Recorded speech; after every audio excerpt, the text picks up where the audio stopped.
And so you guys made me do it. You made me break out the calculator, and what I did was created just a very rough sort of guesstimate of all the different categories of things that you'll need to get started in guitar making. There's tools, there's equipment, there's materials and parts, there's jigs that you have to build, and the materials associated with building those jigs. And this was actually a pretty difficult thing to come up with a good answer for, and that's simply because there obviously is a lot of variability in what that answer is going to be depending on who you, the viewer, are.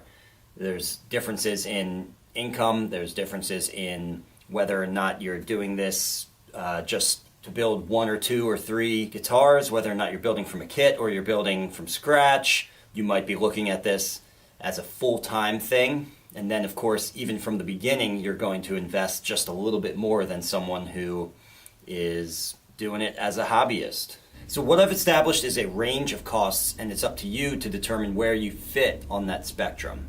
And what I've left out of that range is the extremes on both ends.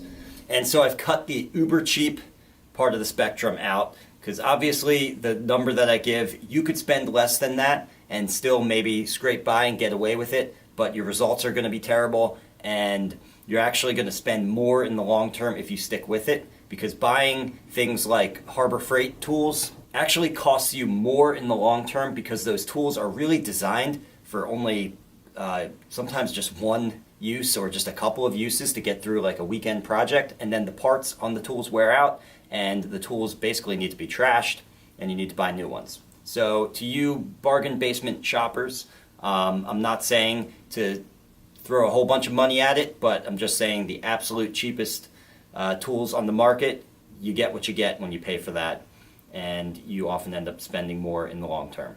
On the other end of the spectrum, I've also cut out the absolute high end, because especially within the market of woodworking tools, there's almost no limit to how expensive those tools can get, and they can get expensive for pretty stupid reasons, sometimes being just the markup that's associated with the rarity of the wood that's used in the handle of the tool. And obviously the wood that's used in the handle of the tool is pretty inconsequential to how you're going to use that tool, especially for a beginner. So it's not helpful, even if you have the income to put into it, to purchase tools like that. So I think the most meaningful way to answer this question is to keep a sort of tight range in the middle of the spectrum of what you can spend to get started in guitar making.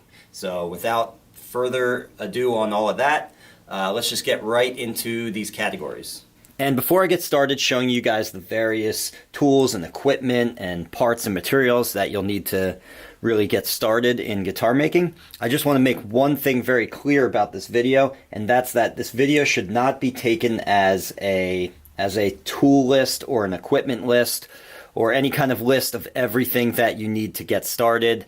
I absolutely do not recommend that you invest in all of these tools and equipment and parts right at the outset. The best way to get started in guitar making is literally just to get the parts and materials that you need for your first guitar, and then the tools that you need for the first step, whatever that step might be, however you determine it, because you can start by working on the neck, or you can start by bending the sides or jointing the plates. Either way, let's say you start at joining the plates, I would expect you to first invest in jack plane, building a shooting board, and maybe a sanding beam or something like that.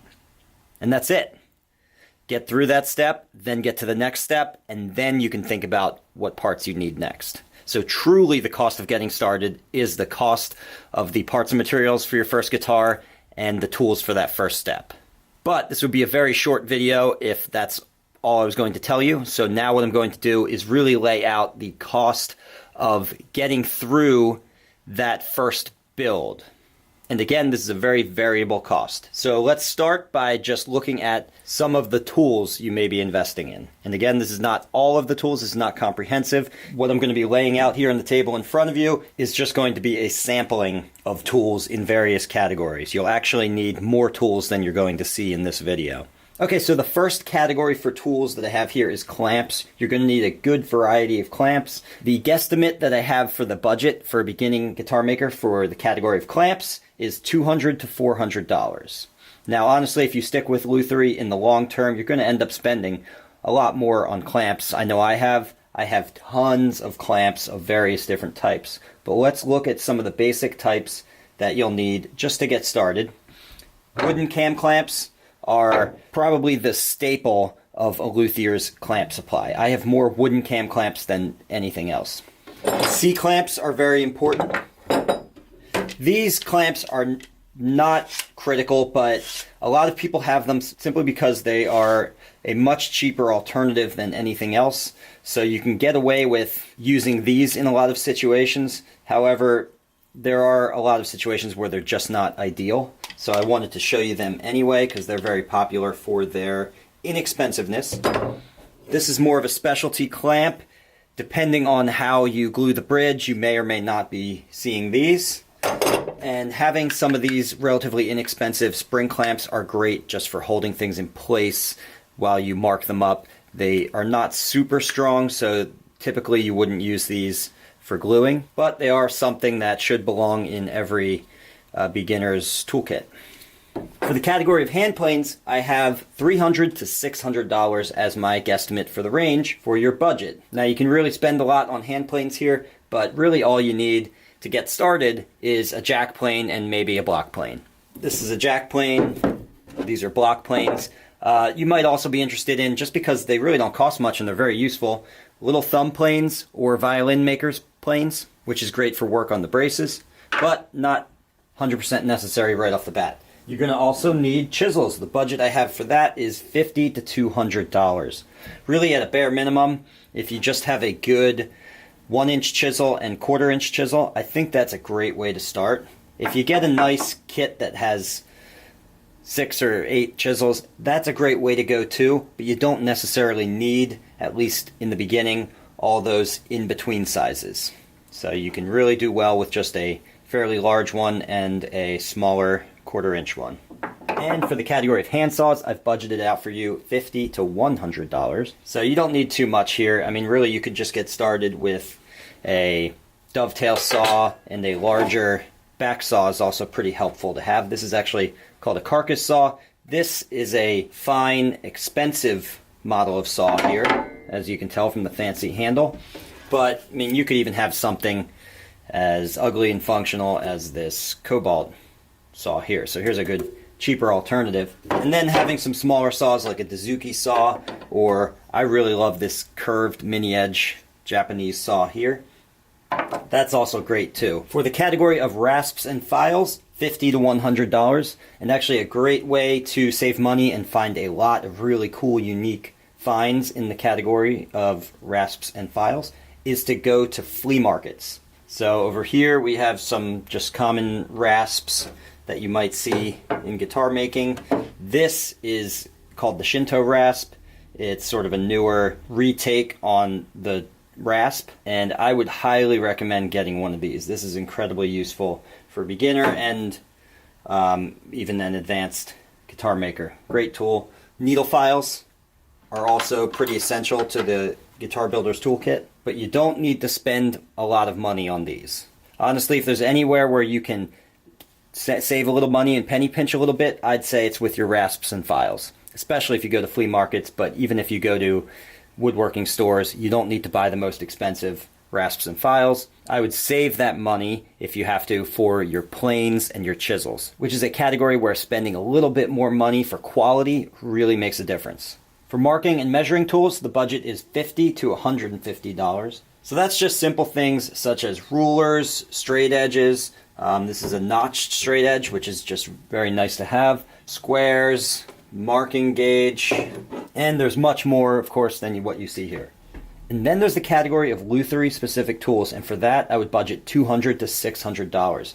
There's a lot of tools within Lutherie that are just specific to Lutherie itself. And this is just a sampling here of nut slotting files, a fret slotting template, a radius sanding beam for the fretboard. This is for removing the tang off of fret wire which you would only need to use if you were creating a bound fretboard. This is for pressing frets in. This is a StewMac tool called the intonator for setting the location of your bridge saddle. Now, a lot of Lutherie specific tools are not 100% necessary. There's ways to do this without these tools. They just make it a little bit easier. And I gave you a pretty high budget there for it because they really do, in a lot of cases, make it easier. Some of the tools are pretty unnecessary and even a little gimmicky, but other ones like the radius sanding beam, I would almost put into the category of required, although you can get by without one of those. But something like this you don't need, again, unless you're doing a bound fretboard, but even then you could get by with just a file, and you don't need this, of course. This just makes things a little quicker and easier, but you can use a ruler and do a little math, and it's almost just as easy that way. Nut slotting files are pretty necessary, though. So there's definitely a mix of necessary and unnecessary tools within this category. The next category is power tools, and the budget is $150 to $350, of course, depending on a lot of things and depending on your style of building.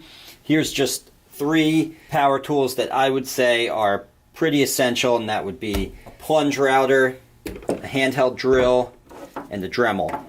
And by the way, just for the purposes of categorizing these costs out, I'm only considering handheld power tools here. Stationary power equipment will go later under the category of equipment.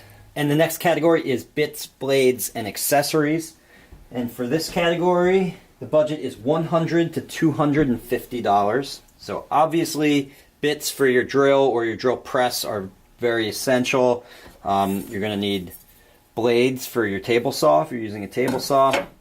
There are definitely less necessary bits and accessories here, like Forstner bits are really nice to have. You don't need them when you're getting started, but you can do a lot of things with them that you either can't do with regular drill bits, or you can just simply do them better and cleaner with a Forstner bit.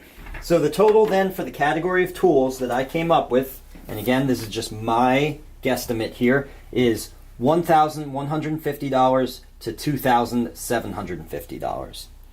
I think that is a good expectation and a pretty reasonable range for what one can expect to spend when they're first getting into guitar making for the category of tools. Now the next category, equipment, is interesting because I don't necessarily recommend you really get any equipment at all necessarily if you don't already have it. Equipment is very expensive. By the way, when I say equipment, I'm talking about stationary power tools. And there's lots of ways to get around it. For example, either ordering parts that are already milled out or prefabricated to a certain extent to where you don't need the heavy equipment, or renting time at a local wood shop or maker space or just a friend's garage who happens to have things like a thickness sander or table saw. However, there's one piece of equipment that I do think every beginning guitar maker should own, and that's a bandsaw, because the bandsaw really becomes like the workhorse of your shop. So investing some decent money in a bandsaw is a very good idea, and the range for how much you should invest in the bandsaw, I would say, is between $150 on the very low end to $1,000 on the high end. Spending some good money on a good bandsaw will pay dividends in the future. It's worth it. But if you just don't have the funds right now, yeah, I would say you could spend as little as $150 and have an okay tabletop model. Now, beyond that, it's not a bad idea to have a router table set up, a table saw, a combination disc and belt sander, or a spindle sander. And the nice thing about spindle sanders is they are relatively inexpensive, and though it's not a necessary piece of equipment, it is an amazing tool to have in your toolkit, and it can save you a lot of time. For a router table setup, I would expect to spend $100 to $250. Table saw, $150 to $800.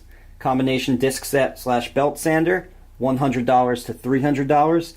And a spindle sander, $150 to $300.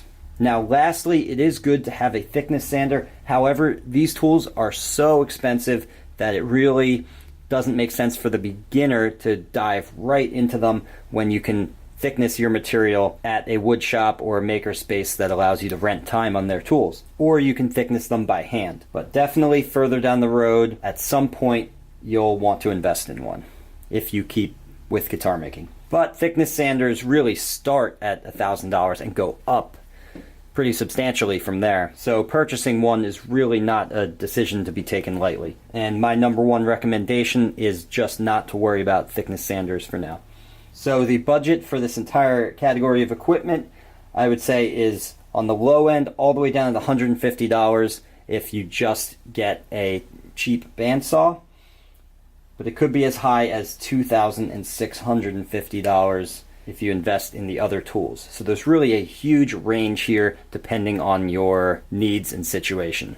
And the next category is jigs. So that's things like a side bending machine, a binding tower, the saddle routing jig, molds, radius dishes, a go bar deck. So in some cases you'll be building these jigs, but there's still a material cost to building them. And in some cases you can purchase the jigs. And it's really up to you whether you want to go one way or the other with it. Obviously, you'll save a little money by building them yourself in most cases. So overall, when I looked around my shop and kind of totaled up some things, I came up with a range of $900 on the low end and $1,900 on the high end. And then the next category you have to worry about is parts. So that would be the wood for your guitars, the hardware, tuners, fret wire, everything that goes into the final result of your instrument. And for this, the budget range I came up with is $300 to $800. So the total for everything between all the tools, equipment, jigs, and the parts and materials for the guitar itself is $2,500 to $8,100. Coming up with this number, keep in mind, is not a perfect science. It's a highly variable and subjective estimate here, but I think that is a reasonable range for what to expect, depending on your needs and situation. Now there's one category of expense that I did not include because I kind of want to treat it separately here, and that's education. Obviously, you need to learn somehow. You can learn a lot from watching YouTube videos, so you don't need to spend much or anything at all. But realistically, you're probably going to end up spending some money on some form of education, even if it's just a couple books. So in the category of education, there's a couple different ways you can go about this. There's books, like I just mentioned. There's online courses. There's hands-on workshops. There's going to a 3 or 6 month Lutherie school, which is basically just a longer and more intensive version of a workshop. So let's look at the cost of all those things. Books, you might spend anywhere from $25 to $150. So that's pretty cheap. Online course, the online course that I teach is $245. And then my hands-on workshops are $2,550. And then lastly, for the category of long-term schooling, which I actually don't do here at my shop, I looked up an estimated cost for attending Roberto Venn School of Lutherie, and I found that that is $22,000. So the range for education really is quite enormous. You could spend anywhere from $25 to $22,000. And of course, it can always go up from there. Anyway, I hope that's helpful, and I hope you don't take those numbers too seriously, but I do think I did the best that I could do in breaking everything down into categories and coming up with estimates and then adding all that together. Now just remember, your personal results may vary. And of course, one thing I didn't account for in this at all is your own resourcefulness and the tools that you already have to begin with. Of course, those two things are going to really take the edge off of that cost. If you learned something here, please give this video a like and subscribe so you can be notified when I release a new DIY guitar making video every Friday. And if you want to really learn more, take one of my structured online courses at ericschaferguitars.com. or register for a hands-on guitar building workshop here with me in Burnville, Pennsylvania.